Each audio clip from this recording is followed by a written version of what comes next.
जरा सोचिए, आपके घर पे बिजली सीधा सूरज से आ रही हो, चीज को लगाने के खर्चे में भी गवर्नमेंट आपकी हेल्प कर रही हो। 70 to 80% कॉस्टिंग गवर्नमेंट पे करती है। साथ ही में ये वाईफाई वेरिएंट है, तो इसका क्यूआर कोड स्कैन करके मैं अपने घर पे बैठ के भी इसकी रीडिंग देख सकती हूँ।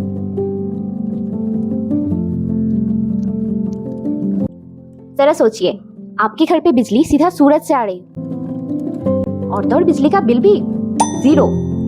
ऊपर से इस चीज को लगाने के खर्चे में भी गवर्नमेंट आपकी हेल्प कर रही हो। जी हाँ, ये कोई सपना नहीं, ये सोलर रियलिटी है। वैसे मैं बात कर रही हूँ पीएम सूर्य घर योजना की, जिसको हमारे honourable prime minister Shri Narendra Modi ji ने 15 फरवरी 2024 को लॉन्च किया था। आज के इस व्लॉग में मैं आपको सब कुछ बताऊंगी, सब्सिडी से लेके सोलर टाइप, रजिस्ट्रेशन कैसे करें और मेरा रियल एक्सपीरियंस भी। तो वीडियो एंड तक जरूर देखना और अच्छा लगे तो लाइक, शेयर और सब्सक्राइब जरूर कर लेना। ये इनिशिएटिव गवर्नमेंट का एक बहुत ही ऑसम इनिशिएटिव था। एक तो ग्रीन एनर्जी, जो इलेक्ट्रिसिटी जनरेट करवाने के साथ साथ एनवायरनमेंट के लिए भी काफी अच्छा है। ऊपर से इसको लगाने के खर्चे में 70 to 80% कॉस्टिंग गवर्नमेंट पे करती है सब्सिडी के मदद से, और इसी के साथ हमारे बिजली का बिल भी 0। तो आइए अब मैं आपको बताती हूँ सब्सिडी के बारे में। जो लिस्ट आप स्क्रीन पे देख रहे हैं ये सेंट्रल सब्सिडी है। कुछ स्टेट्स को छोड़ के ये सब्सिडी हर स्टेट के लिए सेम है, और सीएफए के अंडर जो स्पेशल स्टेट्स आते हैं उन स्टेट के लिए सेंट्रल सब्सिडी थोड़ा ज्यादा है, और स्टेट सब्सिडी हर स्टेट के हिसाब से वेरी करती है। क्योंकि मैं असम में रहती हूँ तो मैं आपको असम का दिखा रही हूँ। अब आप सोच रहे होंगे कि रजिस्ट्रेशन कैसे करें, तो मैं आपको दिखाती हूँ। यहाँ पीएम सूर्य घर योजना के ऐप में जाके अप्लाई कर सकते हैं इंस्टॉलेशन के लिए, और इसी ऐप में आपको वेंडर लिस्ट भी मिलेगा। अगर आप कंफ्यूज्ड है और आपको कोई भी झंझट नहीं चाहिए, आप अपने वेंडर को ये पूरी रिस्पॉन्सिबिलिटी देके फ्री हो सकते हैं। अगर आप सिलचर असम से है तो मैं आपको अपने वेंडर के बारे में बताती हूँ। मैंने अपना पूरा काम सिलचर सोलर एंटरप्राइज से करवाया है। तो एसएस एंटरप्राइज ने मेरा registration, net metering, discom approval, subsidy form सब उन्होंने ही हैंडल किया, और उन्होंने इन्वर्टर से लेके सोलर पैनल तक सारे टॉप ब्रांड के प्रोडक्ट प्रोवाइड किए। अब बात करूँ इंस्टॉलेशन की, तो मेरे घर पे इंस्टॉलेशन इलेक्ट्रिका ने किया, और ये तो मैं जरूर मेंशन करना चाहूंगी कि उन लोगों की सर्विस काफी फास्ट और प्रोफेशनल थी। ऑनेस्टली इन लोगों को कॉन्ट्रैक्ट देने के बाद मुझे अलग से कुछ भी नहीं करना पड़ा। उनका पूरा डिटेल्स मेरे डिस्क्रिप्शन बॉक्स में है। मैंने यहाँ पे 5 किलोवाट का सोलर पैनल लगवाया है, जो मुझे बिफोर सब्सिडी 3,50,000 का पड़ा, और सब्सिडी के बाद ये मुझे 2,20,000 का पड़ा, जो लॉन्ग टर्म के लिए देखा जाए तो काफी सही है। अब मैं आपको बताती हूँ ये आपको कितनी यूनिट जनरेट करके देंगे। फॉर एग्जाम्पल, अगर आपका 1 किलोवाट का कनेक्शन है तो यह आपको पर डे के हिसाब से 4.5 से 5 यूनिट तक देंगे। अब सोलर प्लांट्स की बात बताओ तो ये 3 टाइप के होते हैं। पहला of grid. Of grid system बिल्कुल इंडिपेंडेंट होती है। इसमें सोलर पैनल से बनाई पावर बैटरीज में स्टोर होती है और वहीं से यूज हो जाती है। अब दूसरे टाइप पे आए तो on grid system direct electricity grid से कनेक्टेड होता है, और दिन में सन के प्रेजेंस में सोलर से जो पावर बनती है वो या तो घर में यूज होती है या तो एक्स्ट्रा पावर ग्रिड को भेज दी जाती है। इसमें बैटरी तो नहीं होती, लेकिन आपको नेट मीटरिंग का फायदा जरूर मिलता है। नेट मीटरिंग के बारे में मैं आपको आगे वीडियो में बताऊंगी, तो वीडियो एंड तक जरूर देखना। अब हाइब्रिड सिस्टम की बात करें तो हाइब्रिड सिस्टम ऑफ ग्रिड और ऑन ग्रिड का कॉम्बो होता है। इसमें सोलर पैनल से पावर बनती है जो पहले घर पे लोड होती है, फिर एक्स्ट्रा पावर बैटरी में स्टोर होती है, और अगर बैटरी भी फुल हो जाए तो वो पावर ग्रिड में चली जाती है। पावर कट के चलते भी आपको बैकअप मिलता रहेगा। मैंने जो सोलर पैनल लगवाया है वो है Adani mono bifacial solar panels, जो 550 वाट का है। और एक्साइटिंग बात ये है कि ये अपने टॉप और बॉटम दोनों सरफेस से हीट एब्जॉर्ब करती है।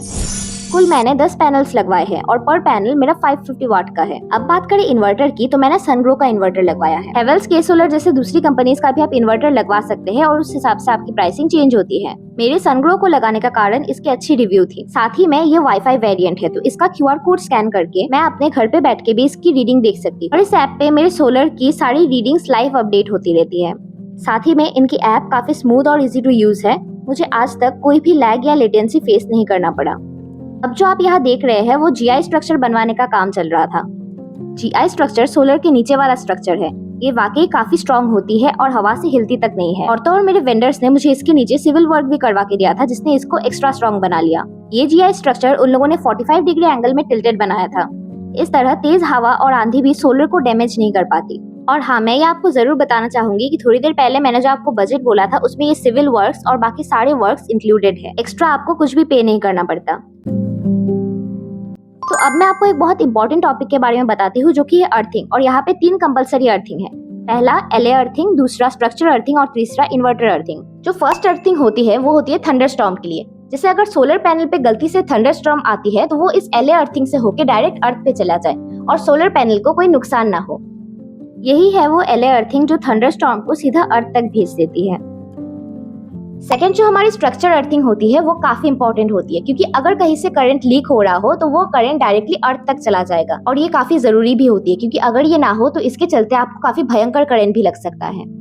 अब बात करें इन्वर्टर अर्थिंग की, तो इन्वर्टर अर्थिंग का काम भी काफी सिमिलर होता है। अगर कभी किसी फॉल्ट या लाइटनिंग की वजह से शॉर्ट सर्किट होती है तो अर्थिंग एक्सेस करंट को सेफली ग्राउंड तक पहुंचा देती है। पहले यहाँ हमने ऊपर से अर्थिंग के वायर्स को निकाला, फिर यहाँ पे बड़े बड़े होल्स किए जो ग्राउंड के काफी नीचे तक गया। अब यहाँ हमने 3 अर्थिंग रॉड्स इंसर्ट किए और हर एक होल को अर्थिंग केमिकल से फिल कर दिया।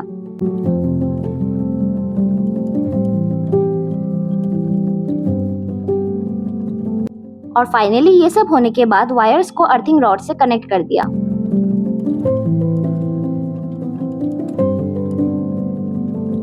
देन ये सब होने के बाद आपको नेट मीटरिंग के लिए अप्लाई करना है।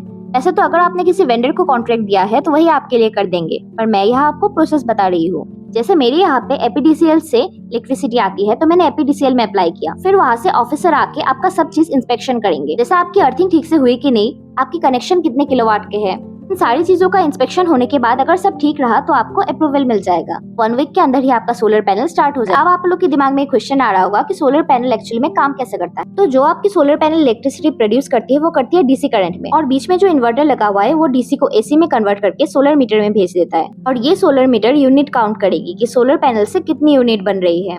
उसके बाद ये इलेक्ट्रिसिटी नेट मीटर के थ्रू ग्रिड में चली जाती है। अब आप सोच रहे होंगे कि घर पे इलेक्ट्रिसिटी फिर कहाँ से आती है। तो जो इलेक्ट्रिसिटी आपके घर पे आती है वो ग्रिड से नेट मीटर के थ्रू सोलर मीटर से होके आपके घर पे आती है। और अगर आपको याद हो तो मैं यहाँ पे ऑन ग्रिड सिस्टम की बात कर रही हूँ, तो लोड शेडिंग के मामले में यहाँ कोई पावर बैकअप नहीं होता। और इस नेट मीटर का एक्चुअल काम ये है कि ये इंपोर्ट एक्सपोर्ट मीटर है। बेसिकली ये कैलकुलेट करता है कि आपने कितनी यूनिट इलेक्ट्रिसिटी जनरेट करी और कितनी यूनिट आपने ग्रिड से यूज की। इसी से आता है आपका बिल जनरेट होके। फॉर एग्जाम्पल इस महीने आपने 100 यूनिट जनरेट किया और 100 यूनिट यूज की, देन जो टोटल जनरेशन यूनिट है वो माइनस हो जाएगी आपकी यूजेज यूनिट से और आपका बिल आएगा 0। ऐसे मैं आपको बता दूं कि अभी मानसून चल रही है और फ्रीक्वेंटली बारिश भी हो रही है, लेकिन फिर भी हमारा सोलर प्लांट अच्छा खासा यूनिट जनरेट करके दे रही है। और ये जो आप स्क्रीन पे देख रहे हैं ये सुबह 7 बजे की है, जहाँ आज ऑलरेडी 1.7 किलोवाट की यूनिट जनरेट हो चुकी है। हमारे सोलर प्लांट को स्टार्ट किए हुए बस 6 ही दिन हुए हैं और यहाँ पे ऑलरेडी 106 किलोवाट का जनरेशन हो चुका है।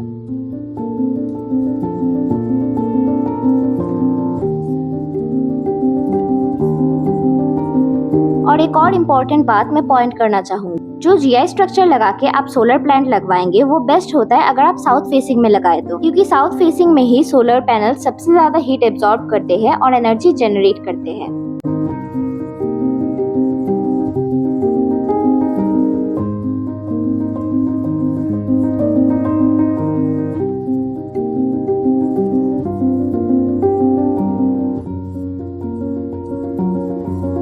अगर आपको मेरे वीडियो से जरा सा भी हेल्प मिला हो तो मेरे चैनल को सब्सक्राइब कर देना, इस वीडियो को लाइक करना और कमेंट्स में अपना व्यूज जरूर बताना। Thanks for watching, stay tuned.